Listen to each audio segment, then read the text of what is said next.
ప్రజా సమస్యలను సత్వరమే పరిష్కరించేందుకు చర్యలు తీసుకోవాలని కాకినాడ నగరపాలక సంస్థ కమిషనర్ జె వెంకట్రావు అధికారులను ఆదేశించారు. ప్రజలు తమ దృష్టికి తీసుకొచ్చిన సమస్యలపై ప్రతి శుక్రవారం అధికారులతో సమీక్షిస్తామన్నారు. ప్రభుత్వ ఆదేశాల మేరకు సోమవారం నగరపాలక సంస్థ కార్యాలయంలో ఉదయం 9:30 నుంచి 10:30 వరకు డయల్ యువర్ కమిషనర్ కార్యక్రమాన్ని నిర్వహించారు. ప్రజల నుంచి ఫోన్ ద్వారా వచ్చిన వినతులను కమిషనర్ స్వీకరించారు. పారిశుద్ధ్యం, ఇంజనీరింగ్, టౌన్ ప్లానింగ్, ఉద్యాన విభాగాలకు సంబంధించి 20 మంది సమస్యలను ఫోన్ ద్వారా తెలియజేశారు. అనంతరం ప్రజా ఫిర్యాదుల పరిష్కార వ్యవస్థ కార్యక్రమాన్ని కమిషనర్ కొనసాగించారు. నగరపాలక సంస్థ కార్యాలయానికి 16 మంది నేరుగా వచ్చి పలు సమస్యలపై కమిషనర్కు వినతులు అందజేశారు.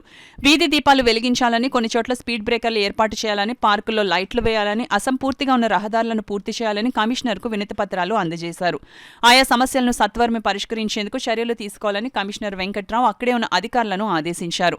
ఈ కార్యక్రమంలో నగరపాలక సంస్థ superintendent engineer P Satyakumari, DCP Haridas, MHO doctor Prithvicharan, ACP Nagasastrulu, EE Madhavi, manager Kari Satyanarayana, వివిధ విభాగాధిపతులు కార్యక్రమంలో పాల్గొన్నారు. వాటి వరకు సంబంధించి అవి కూడా స్ట్రీట్ లైట్ వేయమని, కొన్ని దగ్గర స్పీడ్ బ్రేకర్స్ కూడా వేయమని చెప్పారు. కొన్ని దగ్గర ఏవైతే లైట్స్ కొన్ని కావాలని చెప్పి కూడా అడగడం జరిగింది. పార్కుల్లో కూడా లైట్లు వేయమని చెప్పడం జరిగింది. ఆల్రెడీ మా వాళ్ళు ఎవరైతే టీమ్స్ ఫీల్డ్లో ఉన్నారో వాళ్ళకే వెళ్ళి విజిట్ చేసి వెంటనే ఎక్కడైతే ఫీజిబిలిటీ ఉందో వెంటనే లైట్స్ వేసామని చెప్పి కూడా ఇన్స్ట్రక్షన్స్ ఇవ్వడం జరిగింది. వరకు సంబంధించి ఎవరికైతే కుళాయిలు డ్రైన్స్లో ఉన్నాయో వాళ్ళే డబ్బు కట్టి చలానా కట్టేస్తే మేమే వాటిని షిఫ్ట్ చేస్తామని చెప్పాము. లేదా వాళ్ళు స్వయంగా చేసుకున్నా పర్వాలేదని చెప్పడం జరిగింది. వాళ్ళందరికీ కూడా నోటీసులు ఇవ్వడం జరిగింది. వాళ్ళు ఇప్పుడు కొంతమంది వచ్చారు, వాళ్ళు కూడా కుళాయిలు షిఫ్ట్ చేసుకుంటా ఉన్నారు.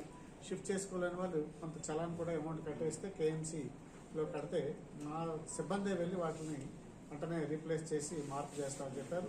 ఈ సందర్భంగా అందరికీ తెలియజేసేది ఏంటంటే ఎవరు కూడా సిబ్బందికి ఎవరికి కూడా ఛార్జెస్ నిమిత్తం ఎవరు క్యాష్ పే చేయాల్సిన పని లేదు. ఎంత అమౌంట్ వాళ్ళు నోటీసులో కట్టమని ఇస్తే ఆ అమౌంట్ తీసుకొచ్చి కేఎంసీలో కట్టేసి ఆ చలానా తీసుకెళ్లి సిబ్బందికి ఇస్తే వాళ్ళే వెంటనే వర్క్ అనేది అటెండ్ అవుతారు. కాబట్టి సంబంధిత గృహ యజమానులందరూ కూడా ఈ విషయాన్ని కూడా గుర్తించాలి.